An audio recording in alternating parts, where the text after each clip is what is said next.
All right, so we're here with Thomas Ian Nicholas. How did you first decide you wanted to get into acting, Um, and when was that? that was 1986, Okay. a very long time ago. Before the days of cell phones, and I think even before pagers, Mm-hmm. although doctors had them. It was basically my mom. We moved to LA for my mom to pursue her acting career, Mm-hmm. and she got a job in the interim of casting atmosphere for indie films. And literally, there was like a call late on a Sunday night. You know, they needed an altar boy the next day. It was like 10:30 at night. She had to provide an altar boy for the scene at like 6:30 in the morning. So she was like, "You're coming to work with mom. You're gonna ditch school tomorrow." And that was my first experience of being on set. And that was when I basically asked my mom, like, when can I do that again? That was amazing. Mm-hmm. And, you know, my mom sort of left it up to me. She would ask me like every 2 weeks if that was what I wanted to, continue doing, and went around, shopped for an agent. Mm-hmm. And my first like big job was Who's the Boss, playing a young Tony Danza. Yeah. And I don't know, man. I've just been doing it ever since, and been fortunate enough to call it a career. And now you're most well known for your role as Kevin in American Pie, but what has been your favorite role to play acting wise? I'm very thankful for the transition that American Pie provided in my career, because prior to that, the biggest sort of splash in the water was Rookie of the Year. Mm-hmm. So I thought I was going to be 31, known as Henry Rowan. Now I'm 31, known as Kevin Myers, and I'm okay Yeah. with that. Right. And now, like, people that know Rookie of the Year, it's sort of more acceptable than if that was the only thing that I was known for. Right. Otherwise, I'd probably be on like a reality show somewhere.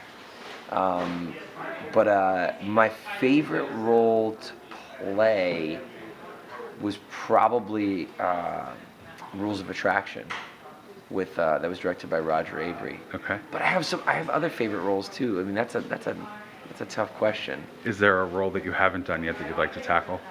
I'd like to do an action film, and be like a Jason Bourne type of character, like trained. And I've got a film that I'm developing that has me in that capacity, a government trained individual. And you also segue now into music. You have your own band called the the That's Thomas Nichols Band. Yeah, you just call it At- TNB. yeah, It's TNB. easier. Less syllables. What made you want to segue into that, and have you always been interested in singing on the side?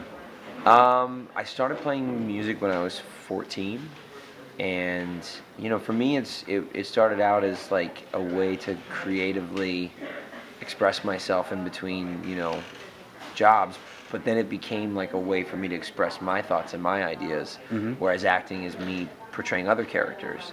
I mean, granted, if I get involved and create a project, then Right. yes, I'm doing that. But that process is a lot longer. Writing a song can be, a few days or 20 minutes. If the right sort of creativity flow hits you. But that's sort of where it started, and then it kind of just snowballed in 2008 when I had written an album and collaborated with a bunch of great people, and basically finally got a sound that I was really happy with. Being such a fan of the Foo Fighters, Mm-hmm. I had high standards for my music and the sound and the hooks and all that.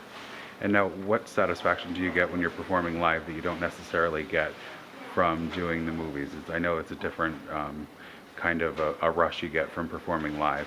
Yeah, I mean, the thing for me is like playing music is like some of the realest moments in Mm-hmm. my life, just because it's me. Mm-hmm. Whereas, you're attempting as an actor to make the moments as real as possible, and you're using, technical methods like substitution or there's another. I always forget this other term. I don't know. I know all the techniques. I just forgot Yeah. the technical names. But so music is a different set. It's more instant too. Yeah. I would imagine. I haven't done theater, but I would imagine it's more that instant gratification, because Right. it's sort of like if you really connect with the audience, they let you know right then and there. Whereas the film, American Reunion is getting a great response. We shot it last summer, Right. And that's a pretty quick turnaround for a feature film. Absolutely. But even that is still, 8 months. Has performing your music in front of a crowd helped you in your acting in terms of making you more spontaneous, or has it not really played a part at all? It's a different beast Yeah. to play a live show than it is to because in the film setting, you're ignoring the crew and you're ignoring the cameras. At least I do. I don't know if everyone does that. So you're trying to live in this world like as if it's actually happening. Whereas in the live setting, I'm doing everything but paying attention to what I'm doing because I'm paying attention to the crowd, Right. and wanting to give them what they want because I'm there to entertain them. And how would you describe your music if someone who's never heard you and you're trying to draw them in? What would you say your styling is? I would say it's like if Bruce Springsteen was singing and John Mayer was writing the melodies and the Foo Fighters was backing it up. That's my sound. Are they your inspirations? And is that a coincidence or? No, that's certainly by design. That's definitely my main inspirations. It goes beyond that as well. Another band, Switchfoot, is a big inspiration, but they're a little bit lesser known in some circles. But I definitely have emulated them and been following them. Kind of like Foo Fighters and Switchfoot, I've been following them from the inception of their career. And John Mayer. Yeah. Certainly not Springsteen. Why not? What do you mean? I couldn't travel back in time. Come on, sure you can. To the 70s before I was born. Now, what advice do you have to people who are just starting out? You're obviously an extremely successful actor, and you're transitioning into music, and you're, very successful at that as well. What advice can you give somebody who wants to do everything like you have? Never give up. That's the main thing. If life's short, so if you have a dream, spend your time pursuing it, even if you have to do something on the side to, supplement your income so that you can pursue your dream. At least you know that you tried. And when I say tried, I don't mean past tense. Never give up. At least you know you're trying. Do you have any aspirations to direct or produce, or are acting and the music more than enough? Because it seems like it should be. You've got enough on your plate. No, I've produced a couple of feature films, and I've directed one feature and a short, and I've written some things as well, and I plan on doing all those things again. It's just a longer process, building a film from the ground up. From writing, producing, and directing to do an indie is literally a 5-year process. Right. I've done 2 of them, and each time it's been a 5-year process.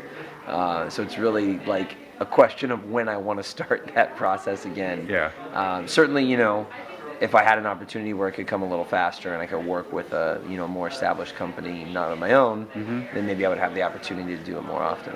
And what kind of satisfaction do you get when you're doing that other aspect of it, from when you're coming from behind the camera? Do you feel, since you came from the acting side of it, that you can offer the actors in your piece? No, I think it's the other way around. I think working as a crew member behind the camera added to my my ability to act, just in the sense of understanding the sort of like the crew as a whole, and that as an actor you can very easily just be focused on yourself, and you need to be, because you need to be able to do your job. But I think the more aware you are of everything that's happening around you, the better you can actually achieve your job. And I think it should be something that all actors do at some point in their career, but most actors probably never will. And where can fans of yours find your music if they don't already know where to get it? Well, it's all on iTunes. It's all on the website, which is tinband.com. I'm on Twitter @tinband. Not that there's music there, but there's links to all that stuff. Links to the site at the Twitter thing. Twitter seems to be like the the most current sort of thing. It's the same as my Instagram name. You got all the bases covered, right? Yeah. All right, cool. Thank you so much for taking time to do this. Yeah. Thank you so much.